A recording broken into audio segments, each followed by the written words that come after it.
பாரிஜாதம் 12. மகளின் பிறந்த நாளான இன்று அதிகாலை முதலே பரபரப்பாக இயங்கிக் கொண்டிருந்தாள் அஞ்சனா.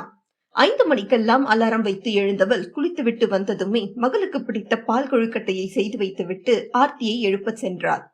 ஹாப்பி பர்த்டே ஆர்த்திமா என்று மகள் நெற்றியில் முத்தமிட்டு அவளை எழுப்பிட, மா இன்னைக்காவது சர்வப்பா வருவாங்களம்மா என்றாள். ஆர்த்தி தேவையில்லாம பேசுறத விட்டுட்டு முதல்ல எந்திரி, நம்ம சீக்கிரம் கிளம்பணும் என்றிட, பிளீஸ் மா இன்னைக்கு ஒரு நாள் மட்டும் சர்வப்பா கூட இருக்கேனே என்று அவள் பொறுமையை சோதித்தாள். சொன்னா கேட்க மாட்டியாடி நீ? உன்னோட சர்வாப்பாக்கு சீக்கிரமே அஷுப்பா அச்சு சித்தி மாதிரி கல்யாணம் ஆகிடும். அவருக்குன்னு குழந்தை பிறக்கும், குடும்பம் அமையும். அதனால அனாவசியமா அவரை தொந்தரவு செய்யக்கூடாது. உனக்கு எங்க போகணுமோ சொல்லு, நான் கூட்டிட்டு போறேன். என்ன வேணுமோ நான் வாங்கி கொடுக்கறேன். உனக்கு அப்பா அம்மா ரெண்டுமே நான் தான், புரியுதா என்று கோபத்தை கட்டுப்படுத்தினாலும் குரலை உயர்த்தாமல் இருக்க முடியவில்லை அஞ்சுவாள். அப்போ சர்வப்பா என்னோட இருக்க மாட்டாங்களா என்று குழந்தை கண்ணை கசக்க அங்கே வந்த அஞ்சலி, அக்கா பிறந்த நாள் அதுவுமா குழந்தை இப்படிதான் அழ வைப்பியா?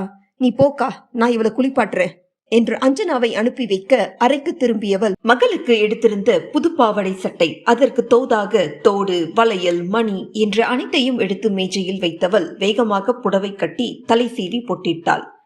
பின்கட்டிற்கு சென்று, முடிஞ்சதா அஞ்சலி என்றிட, இல்லக்கா அவ இன்னும் தூக்க கலக்கத்திலே இருக்கா என்றிட மகளின் வாடிய முகத்தை பார்த்தவளுக்கு மனம் வெதும்பியது. மகளின் உயரத்திற்கு முழந்தால் இட்டவள், செல்லம் சாரிடா, அம்மா இனி கோபமா பேச மாட்டேன். பிளீஸ் சீக்கிரம் குளிச்சுட்டு வா, லேட் பண்ணிடாத. கோயிலுக்கு போயிட்டு உன்னை ஸ்கூல்ல விட்டுட்டு நான் வேலைக்கு போகணும் என்றிட அஞ்சலிக்கு அழைப்பு வந்தது. அஞ்சனா ஏற்க போகவும் அவசரமாக ஓடி வந்து கைபேசியை எடுத்தாள். யாருன்னு நான் கேட்க மாட்டேனா? நீ எதுக்கடி அவளை விட்டுட்டு எழுந்து வர? அக்கா இது முக்கியமான கால்கா, ரொம்ப நேரமா எதிர்பார்த்துட்டு இருந்தேன். அப்படி என்ன முக்கியமான கால்? அதுவும் இவ்வளோ காலையில? அது அது எங்க ஹெச்ஓடிக்கா. அவரா? அவர் எதுக்கு இப்ப பண்றாரு? அக்கா எங்க டிபார்ட்மெண்ட் கண்டக்ட் பண்ற ப்ரோக்ராம் அரேஞ்ச்மெண்ட்ஸ் பத்தி கேட்கறதுக்காக பண்ணியிருப்பார். நீ போக்கா, நான் பேசிட்டு அவளை குடிக்க வச்சிடுறேன் என்றவள் அஞ்சனா உள்ளே சென்றதை உறுதிப்படுத்தி கொண்டு மீண்டும் அழைத்தாள். கால் பண்ண சொல்லி மெசேஜ் அனுப்பிட்டு ஏன் அஞ்சலி எடுக்கல என்றான். எடுத்ததுமே சர்வேஸ்வரன், அத்தா நான் கால் எடுக்க வர்றதுக்குள்ள அக்கா எடுக்க பார்த்தா, அதுதான் அவளை சமாளிச்சு அனுப்பிட்டு உங்களுக்கு கூப்பிடுறேன். ஓஹோ, ஓகே ஓகே, நான் இப்ப கிளம்ப போறேன். இன்னும் ஒரு 30 மினிட்ஸ்ல வந்துடுவேன். அஞ்சு இன்னும் கிளம்பல தானே? இல்லத்தான், ஆனா இன்னைக்கு கோயிலுக்கு போகணும்னு சீக்கிரமா எந்திரிச்சு ரெடி ஆகிட்டா. இதோ இப்ப நான் ஆர்த்தியை குளிப்பாட்டிட்டு இருக்கேன். முடிஞ்சதும் ஒரு 20 நிமிஷத்துல கிளம்பிடுவாங்க. எப்படியாவது டிலே பண்ண அஞ்சலி, நான் வந்துட்டே இருக்கேன். சரிதான். சரி, சிண்ட்ரலாக்கு நான் வரப்போறத சொல்லல தானே? இல்லத்தான் சொல்லல, நீங்க தானே சர்ப்ரைஸா இருக்கட்டும்னு சொன்னீங்க. ஆனா காலையில எழுந்ததும் உங்களை கேட்டு அக்கா கிட்ட ஒரே திட்டு வாங்கிக்கிட்டா என்றதில் ஒரு பெருமூச்சு சர்வாவிடம். இனி ஆர்த்தி திட்டு வாங்காதபடி நான் பாத்துக்கிறேன். நீயும் ரெடி ஆகிடு, எங்களோடவே கிளம்புவ. நானா? நான் எதுக்குத்தான்? அஞ்சனா என் கூட தனியா வர கண்டிப்பா சம்மதிக்க போறதில்ல. நீயும் எங்களோட வர மாதிரி இருந்தா அவ வர்றதுக்கு வாய்ப்பு அதிகமா இருக்கு. Hope you get me. Okay okay அத்தான், டன் என்றவள் ஆர்த்தியை குளிக்க வைக்கிறேன் என்ற பெயரில் அவளோடு சேர்ந்து தண்ணீரில் ஆட்டம் போட தொடங்கிவிட்டாள். அப்படி இப்படி என்று அவளை குளிக்க வைக்கவே 20 நிமிடத்தை கடத்தியவள் அஞ்சனாவிடம் திட்டு வாங்கிக் கொண்டே ஆர்த்தியை தயார்படுத்தினாள். மா சாப்பாடு ரெடி ஆயிடுச்சா? டப்பல போட்டாச்சா என்று கேட்டபடி அஞ்சனா சமையல் அறைக்கு செல்ல ஈஸ்வரி அவர்களுக்கான உணவை ஆற வைத்திருந்தார். தோசை மாவை கரைத்துக் கொண்டிருந்தவர், 2 நிமிஷம் இருடி போட்டு கொடுக்குறேன் என்றார். இல்ல இல்ல நான் போட்டுக்கிறேன், நீ தோசை ஊத்துமா, கோயிலுக்கு போறதுக்கு முன்னாடி அவளுக்கு ஊட்டி கூட்டிட்டு போயிடுறேன் என்று சொல்ல ஈஸ்வரி தோசை வார்க்க தொடங்கினார். அஞ்சனா மதிய உணவை அடைத்துக் கொண்டு தோசையோடு ஆர்த்தியை தேடி வெளியில் வர ஹார்ன் சத்தம். ஒருவேளை ஜெகனாக இருக்குமோ என்று அஞ்சனா வாசலை நோக்கி நகர அவளுக்கு முன்னே சென்ற அருணா பேய் அறைந்தது போல வாசலோடு நின்று விட்டாள். டக்கின் செய்யப்பட்ட வெள்ளை நிற முழுக்கை சட்டை, ஜீன்ஸ் சகிதம் தன் காரில் இருந்து இறங்கிய சர்வேஸ்வரன் காற்றில் தவழ்ந்த முன்னுச்சி முடிகளை கோதிவிட்டபடி பின் சீட்டில் இருந்து ஆளுயர பொம்மையை எடுத்துக் கொண்டிருந்தான். இக்காட்சியை கண்ட அஞ்சனாவும் திகைத்து போய் நிற்க குளிர் கண்ணாடியை கழற்றியபடி புன்னகையோடு வீட்டுப்படி ஏறினான் சர்வேஸ்வரன். அவனை வரவேற்க வந்த அஞ்சலி, இப்படி வழியை மறைச்சிட்டு நின்னா எப்படி? 2 பேரும் நகருங்க என்று அருணா அஞ்சுவை நகர்த்தி விட்டு செல்ல அவளை முந்திக் கொண்டு சர்வாப்பா வாங்க என்று ஆர்ப்பரிப்போடு ஓடி சென்று கட்டிக்கொண்டாள் Aarti. Happy birthday my little Cinderella என்று பொம்மையை அவளிடம் கொடுக்க, தன்னை விட உயரமாக இருந்த பொம்மையை முழுதாக பிடிக்க கூட முடியாமல் அஞ்சலியிடம் பிடிக்க சொல்லி ஆச்சரியமாக அதையே பார்த்திருந்தாள். ஆர்த்தியின் உயரத்திற்கு முழந்தாளிட்டு, கிஃப்ட் பிடிச்சிருக்கா கண்ணா என்றவனை கட்டிக்கொண்டு, ரொம்ப பிடிச்சிருக்கு சர்வாப்பா, அதுவும் மை ஃபேவரட் கலர், சூப்பரா இருக்கு. ஆனா நீங்க வந்தது அதை விட super, I am very happy என்று முத்தமிட்ட ஆர்த்தியை உச்சி முகர்ந்திட அனைத்தையும் அதிர்ச்சி விலகாமல் அருணாவும் அஞ்சனாவும் பார்த்திருந்தனர். இது மட்டும் இல்ல, என் சிண்ட்ரலாக்கு பிடிச்ச இன்னும் நிறைய கிஃப்ட்ஸ் கொண்டு வந்திருக்கேன் என்றவன் அஞ்சலியிடம் கார் சாவியை கொடுத்து பரிசுகளை எடுத்து வர சொன்னான். அதே நேரம், இங்கே நின்றுட்டு இருந்தா எப்படி, உள்ள வாங்க மாப்ள என்று சட்டையை போட்டபடி வந்த வெங்கடேசன் அழைக்கவும் ஆர்த்தியை கையில் ஏந்தியபடி உள்ளே நுழைந்தான். வாங்க தம்பி, நல்லா இருக்கீங்களா, அண்ணி எப்படி இருக்காங்க என்று ஈஸ்வரி தண்ணீர் கொண்டு வந்து கொடுத்தார். நல்லா இருக்காங்க அத்தை, நீங்க எப்படி இருக்கீங்க என்றவனின் உரிமையான அழைப்பை எதிர்பாராது ஈஸ்வரி ஒரு நொடி திகைத்தாலும் சட்டென சுதாரித்து, நல்லா இருக்கேன்பா என்றார். என்ன மாப்ள இவ்வளவு தூரம் வந்திருக்கீங்க, ஏதாவது விசேஷமா?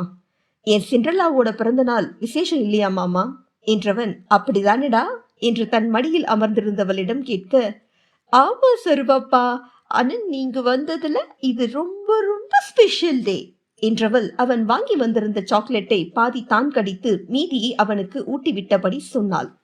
டிசைனர் ஃப்ராக் முதல் பட்டுப்பாவாடை சட்டை வரை ரகரகமாக ஆர்த்திக்கு தேவையான உடைகள், அவளுக்கு பிடித்த பாக்ஸ், பென்சில், கிரையான்ஸ், வளையல், செயின், கம்மல், விளையாட கார், சிறிய ரக ஹெலிகாப்டர், செஸ் போர்டு என்ற அத்தனை பொருட்களையும் சர்வேஸ்வரன் வாங்கி இருக்க அஞ்சலி அவற்றை கொண்டு வந்து வீட்டினுள் கடை பரப்பினாள். இதை கண்ட அருணாவிற்கு ஜெகனின் ஞாபகம். அவனும் இப்படித்தான் தன் பிறந்த நாள், குழந்தைகள் பிறந்த நாளை ஏதோ திருவிழா போல கோலாகலமாக கொண்டாடுவான். அதை நினைத்தவளின் மனதில் சிறு வலி எழ, கணவன் பிள்ளைகள் மீதான ஏக்கம் இத்தனை நாட்களில் இல்லாமல் இன்று புதிதாக பிறந்தது. எனக்கு போதும், எல்லாருக்கும் சாக்லேட் கொடுக்கண்ணா என்றதும் ஆர்த்தி முதலில் வெங்கடேசனுக்கு கொடுக்க மன நிறைவோடு வாங்கி கொண்டார். ஏனோ சர்வாவின் திடீர் வரவில் நல்லது நிகழப்போவதாக அவர் மனம் அடித்து சொல்ல கண்களும் லேசாக கலங்கிவிட்டது. ஈஸ்வரி அஞ்சலிக்கு கொடுத்த ஆர்த்தி அஞ்சனாவிடம் கொடுக்க அவளோ சர்வாவின் அதிரடி வரவில் முழுதாக ஆட்டம் கண்டு போயிருந்தாள். லேசான தள்ளாட்டத்துடன் சுவரில் சாய்ந்து நின்றிருந்தவளிடம், மா சாக்லேட் எடுத்துக்கோங்கம்மா என்றாள்.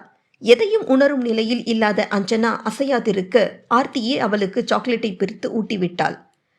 ஆனா நான் வந்தது இன்னொரு முக்கியமான விஷயத்தை பத்தி பேசுறதுக்காக மாமா என்றவனை இடையிட்ட அஞ்சலி, ஒரு நிமிஷம் அத்தா, நல்ல விஷயம் பேசுறதுக்கு முன்னாடி ஸ்வீட் எடுத்துக்கோங்க என்று கிண்ணத்தில் பால் கொழுக்கட்டையை கொண்டு வந்து கொடுத்தாள்.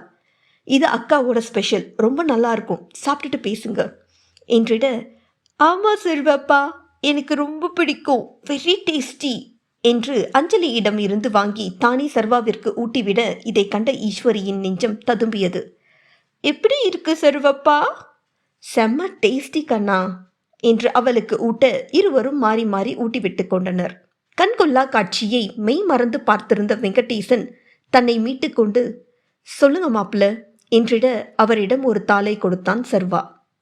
என்ன மாப்பிள்ள இது, பிரிச்சு பாருங்க என்றதும் பிரித்து பார்க்க அதில் ஒரு சில தேதிகள் குறிக்கப்பட்டிருந்தது.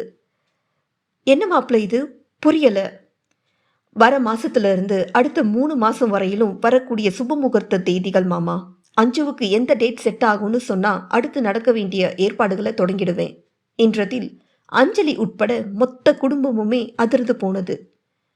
மாப்பிள்ள என்று முதலில் சுதாரித்த வெங்கடேசன் நெஞ்சம் நெகிழ கண்ணீரோடு சர்வாவை பார்த்தார். ஏற்கனவே அம்மா உங்ககிட்ட விஷயத்த சொல்லிட்டதால நான் புதுசா சொல்ல எதுவும் இல்லை என்றிட அஞ்சனா நாசி விடைக்க இதழ்களை கடித்தபடி சர்வாவை பார்த்திருந்தாள். ஆனால் ஈஸ்வரியோ தேம்பி அழவே தொடங்கிவிட்டார். அத்தை, எதுக்கு அழறீங்க, உங்களுக்கு இதுல சம்மதம் இல்லையா? ஐயோ மாப்பிள்ள, அப்படி எதுவும் இல்லை, இது சந்தோஷத்துல வர கண்ணீர்.